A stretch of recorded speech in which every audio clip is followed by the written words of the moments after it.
Honey റോസിനെ പോലത്തെ ഒരു classmate ഒന്നും ഇതുവരെ ഉണ്ടായിട്ടില്ല. അപ്പോൾ അങ്ങനെ ഉണ്ടാവും. ഞാൻ ഒരുപാട് പ്രാർത്ഥിച്ചിട്ടൊക്കെയാണ് കോളേജിൽ പോയത്. പക്ഷെ അങ്ങനെ ഒരു ഭാഗ്യം ഇതുവരെയും കിട്ടിയിട്ടില്ല. പക്ഷേ ഇപ്പോൾ സിനിമയിൽ ഇങ്ങനെ ഒരു ഭാഗ്യം കിട്ടിയപ്പോൾ വളരെ സന്തോഷമായി പോയി. ഗോവയിൽ ഞങ്ങളില്ലായിരുന്നു.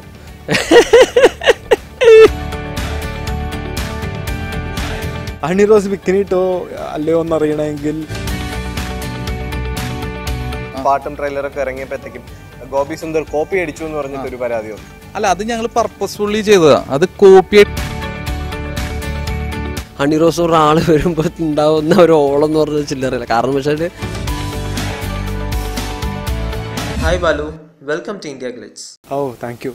ബാലുവിന്റെ റിയൽ ലൈഫിൽ ഇതുപോലെ ഒരു ക്യാമ്പസ് എക്സ്പീരിയൻസ് ചെയ്തിട്ടുണ്ടോ? ഒരിക്കലും എനിക്ക് അങ്ങനത്തെ ഒരു എക്സ്പീരിയൻസ് ഉണ്ടായിട്ടില്ല. കാരണം ഞാൻ ഒരു എഞ്ചിനീയറിംഗ് കോളേജിലല്ല പഠിച്ചത്. ഞാൻ ബികോം ആണ് പഠിച്ചത്. ബികോം കഴിഞ്ഞ് MBA ആണ് ചെയ്തുകൊണ്ടിരിക്കുന്നത്. അപ്പോൾ ബികോമിനും പഠിച്ചുകൊണ്ടിരിക്കുമ്പോൾ ഷെയ്റാച്ചിലാണ് പഠിച്ചത്. അവിടെയും ഒരുപാട് പെൺകുട്ടികളുണ്ടായിരുന്നു. പക്ഷേ ഹണി റോസിനെ പോലത്തെ ഒരു ക്ലാസ്മേറ്റ് ഒന്നും ഇതുവരെ ഉണ്ടായിട്ടില്ല. അപ്പോൾ അങ്ങനെ ഉണ്ടാവും. ഞാൻ ഒരുപാട് പ്രാർത്ഥിച്ചിട്ടൊക്കെയാണ് കോളേജിൽ പോയത്. പക്ഷെ അങ്ങനെ ഒരു ഭാഗ്യം ഇതുവരെയും കിട്ടിയിട്ടില്ല. പക്ഷേ ഇപ്പോൾ സിനിമയിൽ ഇങ്ങനെ ഒരു ഭാഗ്യം കിട്ടിയപ്പോൾ വളരെ സന്തോഷമായി പോയി. ഹണി റോസ് ബിക്കിനി ഇട്ടോ ഇല്ലയോ, ഇതാണ് ഏറ്റവും വലിയ ചർച്ച. ഹണി റോസ് ബിക്കിനിട്ടോ അല്ലയോ എന്നറിയണമെങ്കിൽ ചങ്സ് നിങ്ങൾ തിയേറ്ററിൽ പോയി കണ്ടിരിക്കണം. അല്ലാതെ അങ്ങനെ ചുമ്മാ പറഞ്ഞു തരുന്നതല്ല. ഈ മൂവിയുടെ ട്രെയിലേഴ്സ് ആയാലും സോങ്സ് ആയാലും റിലീസ് ചെയ്ത് കഴിഞ്ഞപ്പോൾ കേരളത്തിലുള്ള എല്ലാ ആൺപിള്ളേർക്കും ബാലുവിനോട് ഒരു അസൂയ തോന്നി. ഹണി റോസിന്റെ ഒപ്പം, അതും ഗോവയിൽ. എങ്ങനെ ഉണ്ടായിരുന്നു ആ ട്രിപ്പ്? അയ്യോ, വളരെ നല്ലൊരു എക്സ്പീരിയൻസ് ആയിരുന്നു. കാര്യം ഹണി റോസിനെ പറ്റി ഞാൻ ഹണിയെ പറ്റി ആദ്യം പറയുകയാണ്. കാര്യം എൻ്റെ അടുത്ത് ഉമ്മർക്ക് എൻ്റെ അടുത്ത് പടത്തിൻ്റെ കഥയൊക്കെ പറഞ്ഞു പോയി. അപ്പോൾ കഥയുടെ ഒരു പ്ലോട്ട് പറഞ്ഞപ്പോൾ തന്നെ എനിക്ക് വളരെ ഇഷ്ടപ്പെട്ടു. കാര്യം ഒരു മെക്കാനിക്കൽ എഞ്ചിനീയറിംഗ് സ്റ്റുഡൻസിൻ്റെ ഇടയിലേക്ക് ഒരു മെക്രാണി വരുന്നു. അത് ഒരു അതിസുന്ദരിയായ ഒരു പെണ്ണാണ് എന്നൊക്കെ പറഞ്ഞിട്ടാണ് പോയത്. അപ്പോൾ നായിക ഒട്ടും കൺഫേം ആയിട്ടുണ്ടായിരുന്നില്ല. കുറച്ച് ദിവസം കഴിഞ്ഞപ്പോൾ എൻ്റെ അടുത്ത് പുള്ളീനെ വിളിച്ചിട്ട് ഓമറേറ്റൻ തന്നെ വിളിച്ചിട്ട് പറഞ്ഞു, ബാലു നമുക്ക് ഒരു നായിക റെഡി ആയിട്ടുണ്ട്. നായിക നമുക്ക് ഹണി റോസിനെ വെക്കാം, എങ്ങനെ ഉണ്ടാവും? ഞാനപ്പോൾ ഹണി റോസോ? ഹണി റോസിനെ വെച്ച് കഴിഞ്ഞാൽ എങ്ങനെ ആയിരിക്കും അത് ആൾക്കാർക്കും ഞാനും മണിയും കൂടി നിൽക്കുമ്പോൾ എങ്ങനെ ആയിരിക്കും എൻ്റെ ഒരു പരിപാടി എന്ന് അറിയില്ലായിരുന്നു. പക്ഷേ ഓമറിക്ക് എൻ്റെ ക്യാരക്ടർ അങ്ങനെയാണ്. അപ്പോൾ റിയ എന്നുള്ള ഹണിയുടെ ക്യാരക്ടർ എന്നെക്കാളും 2 വയസ്സ് മൂത്ത ഒരു ക്യാരക്ടറാണ്. അപ്പോൾ പിന്നെ കുറച്ച് അടിച്ചുപൊളിയായിട്ടുള്ളൊരു പെണ്ണാണ്. അപ്പോൾ അങ്ങനത്തെ ഒരു രീതിയിൽ അപ്പോൾ പുള്ളി പറഞ്ഞ ക്യാരക്ടറായിട്ട് സൂട്ടായിരിക്കുള്ളൂ, കറക്റ്റ് ആയിരിക്കുള്ളൂ എന്ന്. അപ്പോൾ ഞാനപ്പോൾ 100% ബിലീവ് പുള്ളിയുടെ നിരക്ക കൊടുത്തത്. ഓംബ്രൈറ്റിനെയാണ് ഞാൻ വിശ്വസിച്ചിരുന്നത്. പുള്ളി അത് കറക്റ്റായിട്ട് ആയിരിക്കും, പുള്ളിയുടെ തീരുമാനങ്ങളെല്ലാം കറക്റ്റായിരിക്കും തന്നെയാണ് എൻ്റെ വിശ്വാസം ഉണ്ടായിരുന്നത്. പക്ഷേ പടം ഷൂട്ടിംഗ് തുടങ്ങി 2ാമത്തെ ദിവസമായപ്പോൾ തന്നെ എനിക്ക് കൃത്യമായിട്ട് മനസ്സിലായി ഈ ക്യാരക്ടറിന് ഇത്രയും ആപ്റ്റായിട്ടുള്ള ഒരാൾ വേറെ ഉണ്ടാവില്ല. ഹണിയും ഷൂട്ടിന് വന്നത് പടത്തിന്റെ ഞങ്ങളെ ഒരുപാട് പോർഷൻ കഴിഞ്ഞിട്ടാണ് ഹണിയുടെ ഷൂട്ട് ഉണ്ടായിരുന്നത്. ഷൂട്ട് കഴിഞ്ഞ് 5 ദിവസം കഴിഞ്ഞപ്പോൾ എല്ലാവരുടെ പ്രോപ്പർ സിങ്ക് പോയി. അത് കഴിഞ്ഞ് ഹണി റോസ് പിറ്റേ ദിവസം തുടങ്ങി വരുന്നു എന്ന് പറയുമ്പോൾ ഒരു കോളേജിലുണ്ടായ പോലെ തന്നെ ഒരു വലിയ ത്രില്ലിലായിരുന്നു എല്ലാവരും. നാളെ ഹണി റോസ് വരുന്നടാ എന്നുള്ളൊരു പരിപാടിയായിരുന്നു. പക്ഷേ ഹണി നമ്മുടെ അടുത്ത് എല്ലാവരും അത്ര ഫ്രണ്ട്ലി ആയിരുന്നു. അത് കാരണം തന്നെ അത് എല്ലാവർക്കും പ്രോപ്പറായിട്ട് പെർഫോം ചെയ്യാൻ പറ്റി. നല്ല രസമായിട്ട് എല്ലാവരും പെർഫോം ചെയ്തിട്ടുണ്ട്. ഒറിജിനൽ ആദിശങ്കര കോളേജിലാണ് ഷൂട്ട് കിടന്നത്. അപ്പോൾ പ്രോപ്പർ ഒറിജിനൽ കോളേജ് തന്നെയായിരുന്നു ഷൂട്ട് കിടന്നത്. ഒരു 20-25 ഡേയ്സ് അടുത്ത് കോളേജിൽ തന്നെയായിരുന്നു ഷൂട്ട്. സോ ഒരു ശരിക്കും ഞങ്ങളും ഒരു കോളേജിൽ പോകുന്ന എക്സ്പീരിയൻസ് തന്നെയായിരുന്നു. അതിനകത്ത് ആകേണ്ട ഒരു ഡിഫറൻസ്, സാധാരണ ഞാൻ കോളേജിൽ പോകുമ്പോൾ വീട്ടിൽ നിന്നാണ് ഡ്രസ്സ് മാറിയിട്ട് പോകുന്നത്. ഇത് അവിടെ ചെന്ന് നമുക്ക് കോസ്റ്റ്യൂം മാറിയാൽ മതി എന്നുള്ളൊരു വ്യത്യാസം മാത്രമേ ഉണ്ടായിരുന്നുള്ളൂ.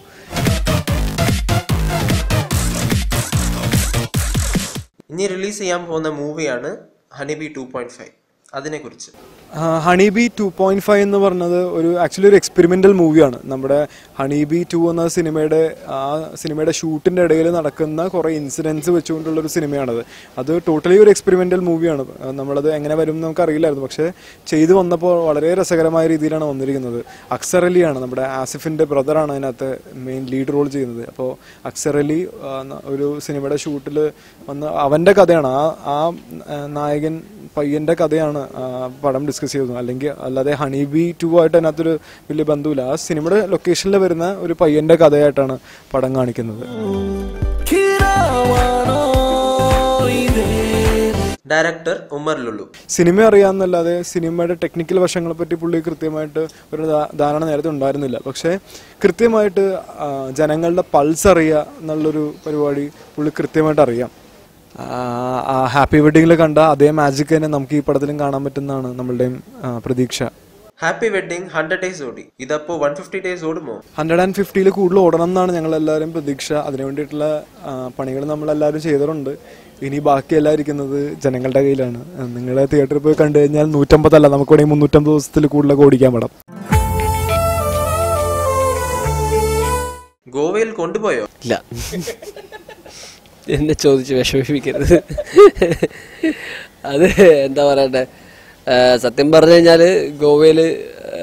ഗോവയിൽ ഞങ്ങളില്ലായിരുന്നു. അപ്പോൾ പക്ഷെ ബാലു എന്നിരുന്നാലും വിളിച്ചു തന്നെ. കാരണം ബാലുവിൻ്റെ കമ്പനി ഇല്ലാത്തതുകൊണ്ട് വിളിച്ചു. പക്ഷെ ഞാൻ പോകാൻ പറ്റിയില്ല. ഞാൻ പുത്തൻപണം എന്ന് പറഞ്ഞൊരു പടത്തിൻ്റെ ലൊക്കേഷനിൽ അതിൻ്റെ ഷൂട്ട് നടക്കുകയായിരുന്നു. അതുകൊണ്ട് ഗോവയിൽ പോകാൻ പറ്റിയില്ല. അതൊരു തീരാ സങ്കടവുമായി ഇപ്പോഴും ഉണ്ട്. എന്നാലും കുഴപ്പമില്ല. ഉമറിൻ്റെ ഭാവിയിലുള്ള അല്ലെങ്കിൽ ഹണി റോസിൻ്റെ അടുത്ത ഭാവിയിലൊരു നായകനാകാൻ പറ്റുമെന്ന വിശ്വാസത്തോടെ ഞാൻ എല്ലാം മറക്കുന്നു. സപ്പോസ് ഗണപതിയുടെ ക്യാമ്പസിലാണ് ഇങ്ങനെ ഒരു സംഭവം നടന്നെങ്കിൽ, അതായത് ഹണി റോസിനെ പോലെ ഒരു പെൺകുട്ടി ബോയ്സ് മാത്രമുള്ള ഒരു കോളേജിൽ വന്നാൽ തീർച്ചയായിട്ടും അവിടെ ഒരു കോലാഹലം തന്നെ നടക്കും. ഹണി റോസ് അല്ലായിരുന്നു ആദ്യം, വേറൊരു പുതിയ നായികയെ വെച്ചിട്ടാണ് ചെയ്യാൻ ഉദ്ദേശിച്ചതും ഓഡീഷനൊക്കെ നടത്തിയതെന്ന് തോന്നുന്നു. പക്ഷെ ഹണി റോസ് കാസ്റ്റാകുമ്പോൾ എനിക്ക് തോന്നുന്നു ആ പടത്തിന് ഭയങ്കര ഒരു ഇമ്പാക്റ്റ് ക്രിയേറ്റ് ചെയ്യുന്നുണ്ടാവും. കാരണം എന്ന് വെച്ചാൽ ഹണി ഇപ്പം അതേപോലെ തന്നെ നമ്മുടെ ഒരു സ്കൂളിലാണ് അല്ലെങ്കിൽ കോളേജിലാണെങ്കിൽ റിയൽ ലൈഫിൽ ഇപ്പോൾ നിങ്ങൾ പറഞ്ഞ പോലെ ഹണി റോസ് ഒരാൾ വരുമ്പോൾ ഉണ്ടാവുന്ന ഒരു ഓളം എന്ന് പറഞ്ഞത് ചില്ലറില്ല. കാരണം വെച്ചാൽ അത് ഷൂട്ടിങ്ങിൽ നമ്മൾ എന്താ പറയുക അനുഭവിച്ചിട്ടുള്ളതാണ്. നമ്മൾ ഷൂട്ടിംഗ് തുടങ്ങി 2 ദിവസം കഴിഞ്ഞിട്ടാണ്. അപ്പോൾ അത് 2 ദിവസം വരെ ആൾക്കാരെല്ലാം നമ്മുടെ പുറകിൽ ഹണി റോസ് വന്നു എല്ലാം തകിടം പറഞ്ഞു, എല്ലാവരും ഹണി റോസിൻ്റെ പിന്നാലെ ആയിപ്പോയി. അപ്പോൾ അത് ഭയങ്കര എക്സൈറ്റ്മെൻ്റ് ആയിരുന്നു. നല്ല എന്താ പറയണ്ട, പിന്നെ എന്താ പറയണ്ട, ചങ്സ്, ബാലു വർഗീസ്, ധർമ്മജൻ ബോൾഗാട്ടി, വിശാഖ്, ഇവരുടെ കൂടെ വേറൊരു എന്താ പറയണ്ട വേറൊരു വൈബായിരുന്നു. ആ ഷൂട്ടിംഗ് മൊത്തം ഭയങ്കര എൻജോയ് ചെയ്തൊരു ലൊക്കേഷനായിരുന്നു ചങ്സ്. വ്യൂവേഴ്സിന് ആ ഒരു വൈബ് കിട്ടും. തീർച്ചയായിട്ടും അതാണ് ഞാൻ പറഞ്ഞത്.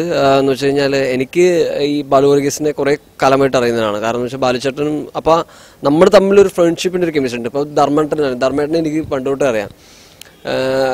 അപ്പോൾ എന്താ പറയണ്ട, ഈ എന്താ പറയണ്ട ആ ഒരു കെമിസ്ട്രിയിൽ ഉണ്ടാവുന്ന കുറേ നല്ല രസകരമായ കൗണ്ടേഴ്സും പരിപാടികളുമാണ് ഈ സിനിമയിൽ മൊത്തം. അതുപോലെ തന്നെ നമുക്ക് പാരലായിട്ട് വേറൊരു ട്രാക്ക് സിദ്ദിഖ് ലാലങ്ങൾ, അവരുടെ വേറൊരു സെക്ഷൻ ഉണ്ട്. അപ്പോഴത്തേക്ക് അത് എന്താ പറയണ്ട എല്ലാം കൂടി ഒരു പക്ക എൻ്റർടൈനർ ആണെന്നുള്ള കാര്യത്തിലൊരു സംശയമില്ല. എന്താ പറയണ്ട ഒരു വലിയൊരു ഫൺ പാക്കേജാണ് ഈ എന്താ പറയണ്ട ചങ്സ് എന്നുള്ളത്. അപ്പോൾ എന്താ പറയണ്ട, ഇത് എന്തായാലും നിങ്ങൾക്ക് എന്തെങ്കിലും ഈ 2.25 മണിക്കൂർ നിങ്ങൾക്ക് തിയേറ്ററിൽ ഒന്നും ആലോചിക്കാത്ത എല്ലാ ടെൻഷനും മറന്ന് ഫ്രീ ആയിട്ട് ചിരിക്കാനും റിലാക്സ് ചെയ്യാനും സന്തോഷിക്കാനും പറ്റിയൊരു സിനിമയാണ് ചങ്സ്.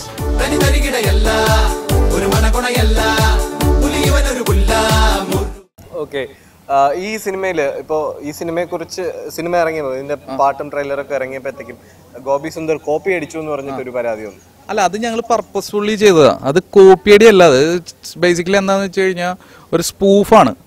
ഇപ്പൊ ചില സംഭവങ്ങളൊക്കെ ചെയ്തിട്ടുള്ള ഒരു സ്പൂഫാണ്. ഇപ്പോൾ ഈവൻ ബാലു നമ്മുടെ ധർമ്മഞ്ചേട്ടൻ്റെ അടുത്തേക്ക് ഓടണ ഒരു സീനുണ്ട്. അതിൽ നമ്മൾ ഇട്ടിട്ടുള്ളത് തട്ടത്തിമറയത്ത് ഫിലിമില് മറ്റേ നിവിൻ പോളി മറ്റേ പെണ്ണിനെ കാണുമ്പോൾ നായകൻ ഇഷാ തൽവാറിനെ കാണുമ്പോൾ ഓർണ ഒരു സാധനമുണ്ട്, ടൺ ടൺ ടടൻ ടൺ ടൺ ടടൻ ടൺ ടടൻ ടൺ ടൺ.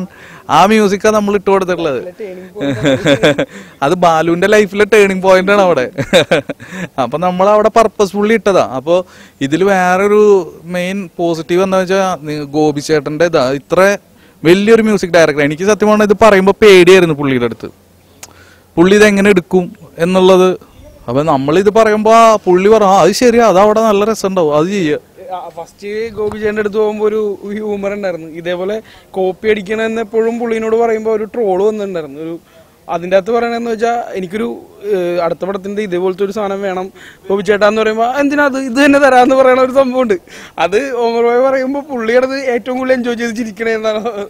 അത് പുള്ളി ഇതൊക്കെ ഭയങ്കര എൻജോയ് ചെയ്യണ ഒരു മനുഷ്യനാണ്. ഇപ്പൊ ഈവൻ എന്നെ വരെ ഇപ്പം ഞാൻ പറയട്ടെ, ഇപ്പൊ നമ്മളെ സ്ഥിരം ഇപ്പൊ കുറെ ടീമുകൾ ഇപ്പൊ ഫേസ്ബുക്കിലൊക്കെ ചൊറിയണ ആളുകളുണ്ട്. അപ്പൊ എനിക്ക് തന്നെ ഇടയ്ക്ക് ചിലപ്പോൾ വല്ലപ്പോഴും ഇറിറ്റേഷനൊക്കെ തോന്നും. കാരണം നമ്മുടെ മൂഡ് ഡിപ്പെൻഡ് ചെയ്യുമല്ലോ. ചില നേരത്തെ ഇപ്പൊ നമ്മൾ ട്രോളുകൾ ചിലത് എൻജോയ് ചെയ്താലും ചില നേരത്ത് നമുക്കത് ഒരു നെഗറ്റീവ് അടിക്കും. പക്ഷെ പുള്ളി അങ്ങനെയല്ല. പുള്ളി എന്ന് പറഞ്ഞു കഴിഞ്ഞാൽ എവിടെ നിൽക്കണ മനുഷ്യനാണ്. അതായത് ഇവിടുത്തെ മലയാളത്തിൽ 1 മാസം 5 സിനിമയൊക്കെ ചെയ്യണ പുള്ളി ഇതൊക്കെ ഭയങ്കര കൂളായിട്ട്. സത്യം പറഞ്ഞാൽ പുള്ളിയുടെ അടുത്ത് നിന്ന് പറഞ്ഞാൽ ഒരുപാട് പഠിക്കാനുണ്ട് നമുക്ക്. ഈ ഒരു സിനിമയിൽ ഇപ്പോൾ ബാലു വർഗീസിനെ നായകനാക്കുന്നു, ഹണി റോസിനെ നായികയാക്കുന്നു. ഇപ്പൊ ഇതൊരു റിസ്ക് തന്നെയാണ്. ആ അപ്പൊ അത് മീൻ ഹണി റോസ് അല്ല ഇപ്പോ ഒരു മെക്റാണി എന്ന് പറഞ്ഞൊരു ക്യാരക്ടർ, അതെ അതെ അത് വിശ്വസ്തയോടെ ഏൽപ്പിക്കുക എന്നുള്ളത്. അപ്പൊ എങ്ങനെയാണ് ഇപ്പൊ ഇത്രയും നല്ലതായിട്ട് ഹണി ചെയ്തു, അപ്പോ ആ ഒരു റിസ്ക് എങ്ങനെയാണ് ഏറ്റെടുത്തത്? അല്ല, എനിക്ക് തോന്നിയിട്ടുള്ള എന്താ വെച്ചാൽ ഫിലിം എന്ന് പറഞ്ഞു കഴിഞ്ഞാൽ ഒരു മാജിക്കാണ്. അപ്പോൾ ഞാൻ മനസ്സിലാക്കണത് എന്താണെന്ന് വെച്ച് കഴിഞ്ഞാൽ ഇത് വലിയ ഒരുപാട് ആർട്ടിസ്റ്റുകളോ കാരണം നമുക്ക് എന്താണെന്ന് വെച്ച് കഴിഞ്ഞാൽ ഹണിയുടെ പോലെ ഒരു ഭയങ്കര കാണാൻ ലുക്കായിട്ടുള്ള ഒരു ഗേള് വേണം. പിന്നെ അത്യാവശ്യം ഈ പറയുന്ന പോലെ ആമ്പിള്ളേരെക്ക് ഭയങ്കര ഒരു ഇഷ്ടമായിട്ടുള്ള ഒരു ഇതും വേണം.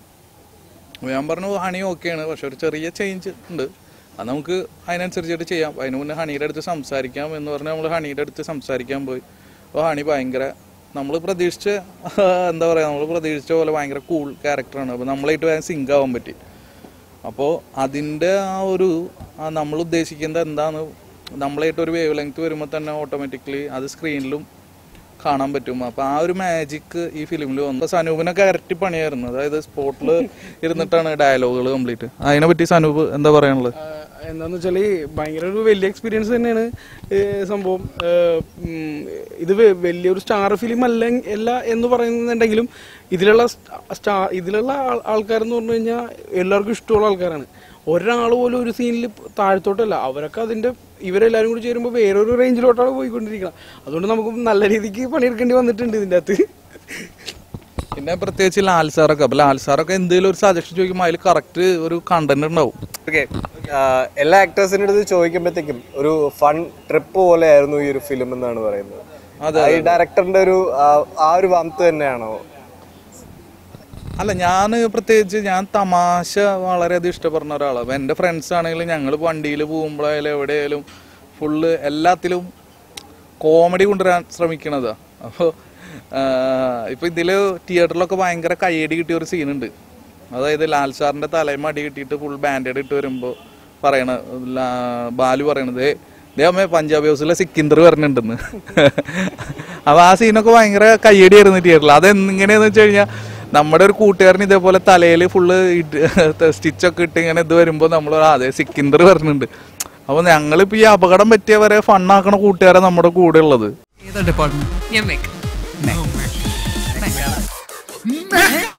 പ്രേക്ഷകരോട് ഇതൊരു ഫൺ മൂവിയാണ്, ടോട്ടൽ ഫണ്ണാണ്, ഒരു അൾട്ടിമേറ്റ് ഫണ്ണാണ്. ഒരു 2.25 മണിക്കൂർ തിയേറ്ററിൽ പോയി കഴിഞ്ഞാൽ നിങ്ങൾക്ക് ആസ്വദിച്ച് ചിരിച്ച് കളിച്ച് രസിച്ചൊക്കെ വരാൻ പറ്റിയ ഒരു ഉഗ്രൻ തമാശപ്പടമാണ് ചങ്സ്. ഒരിക്കലും തമാശ ഇഷ്ടപ്പെടുന്ന ആൾക്കാർ ഒരിക്കലും ഡിസപ്പോയിൻറ്റഡ് ആവില്ല. എല്ലാവരും വളരെ ചിരിച്ചുകൊണ്ടുള്ള മുഖം കൊണ്ടാണ് കയറിപ്പോയെങ്കിൽ ചിരിച്ചുകൊണ്ടുള്ള മുഖം കൊണ്ട് തന്നെ നിങ്ങൾ ഇറങ്ങി വരുള്ളൂ, ഉറപ്പാണ്.